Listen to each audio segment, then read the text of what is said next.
করবো লোটে মাছ। এখানে আছে গোটা গোটা লোটে মাছ কাটা। এখানে কড়াইতে তেল দিয়ে দিয়ে দেবো কালো জিরে।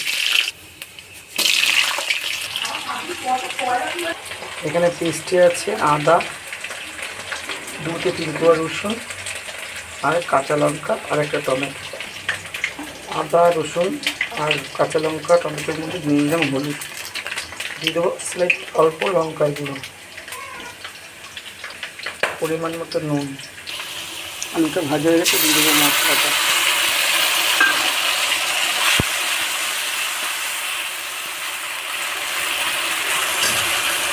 এটা মধ্যে একটু বেশি রসুন দিলে যাবে না। দিয়ে দেবো এই যে জিরে আর ধনে, বাকি দেওয়া জিরে দেওয়া জলটা দিয়ে দেবো। দিয়ে দেবো একে একে লোটে মাছগুলি।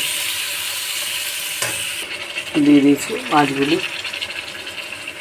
মাছটা আমি আস্তে আস্তে উল্টে দেবো।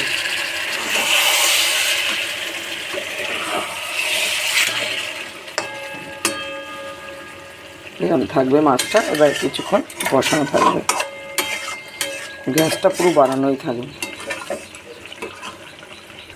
জলটা আমি আরেকটু শুকালে উল্টিয়ে দেবো মাছটা আমি আলগা আলগা করে পুরো উল্টিয়ে দিয়েছি।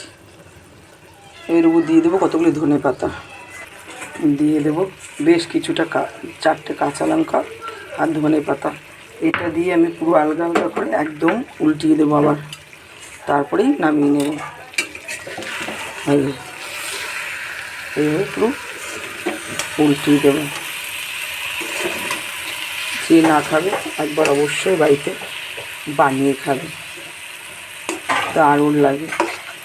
যে পেঁয়াজ বেশি দিলেই সব ভালো লাগে তা না, কিন্তু এবার চাইলে তোমরা রসুনটাও নাও দিতে পারো। আমি রসুনটা দিলাম যেহেতু মাছটা একটু মানে আমি যে নিয়ে এসেছি মাছটা দেখে মনে হচ্ছিলো টাটকা, কিন্তু বাড়িতে আনার পর দেখলাম একটু অন্যরকম। ওই জন্য আমি 2 কোয়া রসুন দিলাম। রসুন ছাড়াও তোমরা করতে পারো।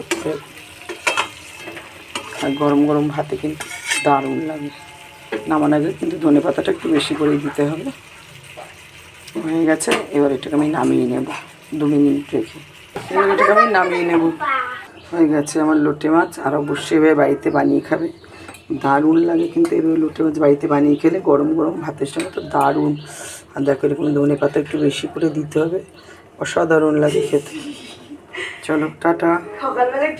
আর ভিডিওটা ভালো লাগলে লাইক করবে, কমেন্ট করবে, শেয়ার করবে।